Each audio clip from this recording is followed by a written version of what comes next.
નમસ્કાર, સમાચારો સાથે હું છું જયેશ। આજે છે ભારતીય શેર બજાર માટે બ્લેક મંડે, જ્યાં બજાર ખુલતાની સાથે જ એક મોટો કડાકો જોવા મળ્યો છે અને તેનું કારણ છે ટ્રમ્પનો ટેરિફ બોમ્બ અને તેને કારણે શેર બજારની અંદર તો ભૂકંપ આવી ચૂક્યો છે, જ્યાં ભારતીય સેન્સેક્સમાં 2800થી વધુ પોઈન્ટનો કડાકો જોવા મળ્યો।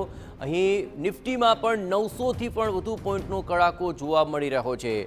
આ ડોનાલ્ડ ટ્રમ્પના ટેરિફ વોરે ભારતીય શેર બજારમાં રીતસરનો ભૂકંપ સર્જી દીધો છે। વિશ્વના બજારો તૂટવાની શ્રેણીમાં હવે ભારતના સેન્સેક્સ અને નિફ્ટી ઇન્ડેક્સમાં પણ મોટો કડાકો નોંધાયો છે। સેન્સેક્સ જે અગાઉ 75,364 પોઈન્ટ પર બંધ રહ્યો હતો, તેમાં એક ઝાટકે 4,000 પોઈન્ટનો કડાકો નોંધાઈ ગયો અને સેન્સેક્સ સીધો જ 72,000ની સપાટીની આસપાસ પહોંચી ગયો। નિફ્ટીની વાત કરીએ તો નિફ્ટીમાં પણ 1,000થી વધુ પોઈન્ટનો એક મોટો કડાકો નોંધાયો અને રોકાણકારોમાં ગભરાટ ફેલાઈ ગયો।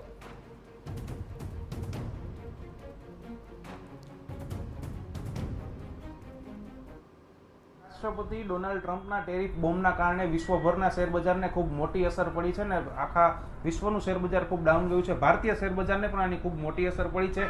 ખુલતા વેત જ ભારતીય શેર બજાર 3,000 પોઈન્ટથી વધુ ડાઉન ગયું છે ને રોકાણકારોના લાખો કરોડ રૂપિયા છે તેમાં ડૂબી ગયા છે। આપણી સાથે શેર બજાર એક્સપર્ટ છે પરેશભાઈ વાઘાણી, તેમની સાથે વાત કરશું।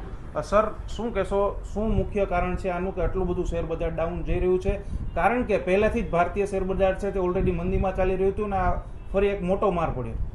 જ્યારથી ડોનાલ્ડ ટ્રમ્પ અમેરિકાના પ્રેસિડેન્ટ તરીકે ચૂંટાયા છે ત્યારથી એના સતત નિવેદનો આવે છે અને ટેરિફને લઈને એના દ્વારા એવું જાહેર કરવામાં આવ્યું છે કે રેસિપ્રોકલ ટેરિફ લાગુ કરવામાં આવશે, 2 એપ્રિલથી કરવામાં આવશે એવી વાત હતી અને ખરેખર 2 એપ્રિલે ડોનાલ્ડ ટ્રમ્પ એકદમ સ્ટ્રોંગ રહ્યા અને 2 એપ્રિલે જાહેરાત પણ કરી દીધી।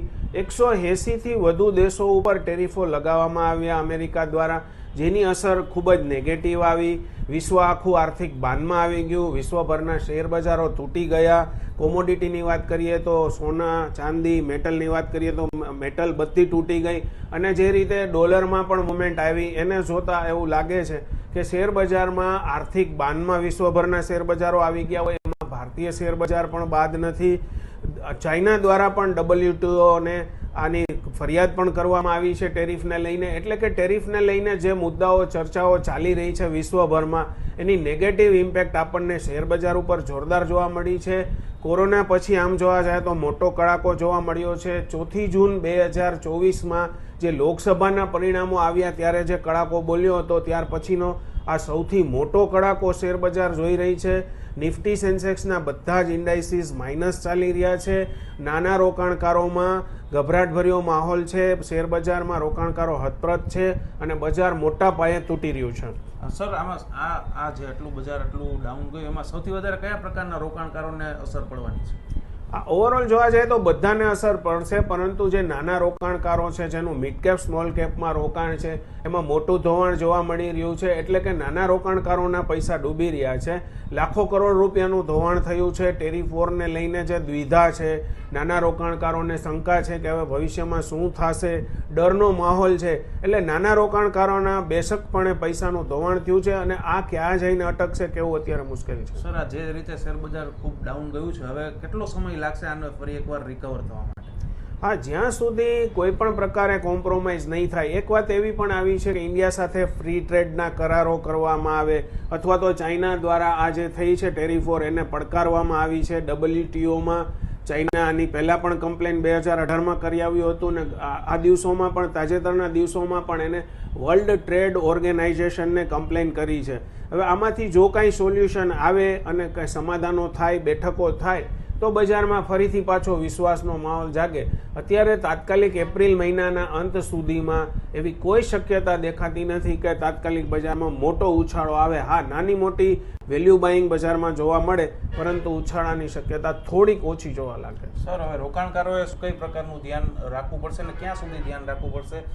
કારણ કે જે રીતે શેર બજાર સતત ડાઉન જઈ રહ્યું છે તો અત્યારે રોકાણકારોએ કંઈ ખરીદી કરવી જોઈએ કે પછી અત્યારે વેઇટ એન્ડ વોચ કરવું જોઈએ?